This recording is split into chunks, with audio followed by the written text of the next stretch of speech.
आज बहस का मौजू अब्दुल कासिम फजलुल हक हैं, जिन्हें शेर बंगला भी कहा जाता है।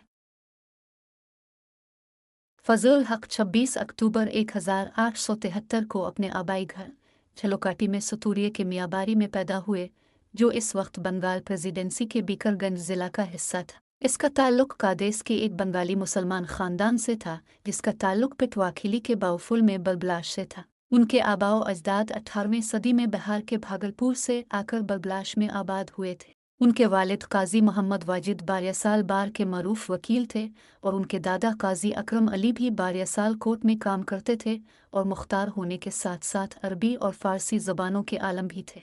उनकी वालिदा बेगम सैयद अलिसा खान जहां अली के शागिर्द शेख अहमद साजंदे की औलाद से थी। इब्तदाई तौर पर घर में तालीम हासिल की।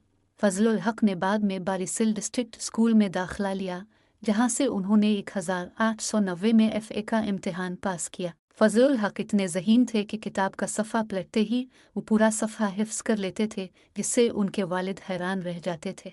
फजलुल हक अपनी आला तालीम के लिए कलकत्ता चले गए। वो 1894 में अपने बैचलर डिग्री के इम्तिहान में बैठा, जिसमें उसने प्रेसिडेंसी कॉलेज अब प्रेसिडेंसी यूनिवर्सिटी से केमिस्ट्री, रियाजी और फिज़िक्स में ट्रिपल ऑनर्स हासिल किए। इसके बाद उन्होंने 1896 में कलकत्ता यूनिवर्सिटी से रियाजी में मास्टर की डिग्री हासिल की। उन्होंने 1897 में कलकत्ता के यूनिवर्सिटी लॉ कॉलेज से कानून में बैचलर की डिग्री हासिल की।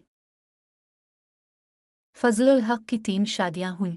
उनकी पहली बीवी खुर्शीद तलत बेगम थी, जो नवाब अब्दुल लतीफ़ की पोती थी, जिनसे उनकी 2 बेटियां थीं। खुर्शीद ने इसे छोड़ दिया और अदालत में मीनटी नैंस अलाउंस हासिल किया। उनकी दूसरी बीवी मुसम्मात जिनतौसा बेगम थी, जो इब्न अहमद होगिल्ली की बेटी थी, लेकिन वो बग़ैर औलाद के इंतकाल कर गई। 1943 में उन्होंने मीरठ की खदीजा बेगम से शादी की, जो मुत्तहिदा सूबों में वाक़ है। उनका एक बेटा था, AK फैज़ल हक, जिसने बांग्लादेशी सियासत में फ़ाल किरदार अदा किया। फजलुल हक बंगाली, अंग्रेज़ी, उर्दू, अरबी और फ़ारसी पर उबूर रखते थे।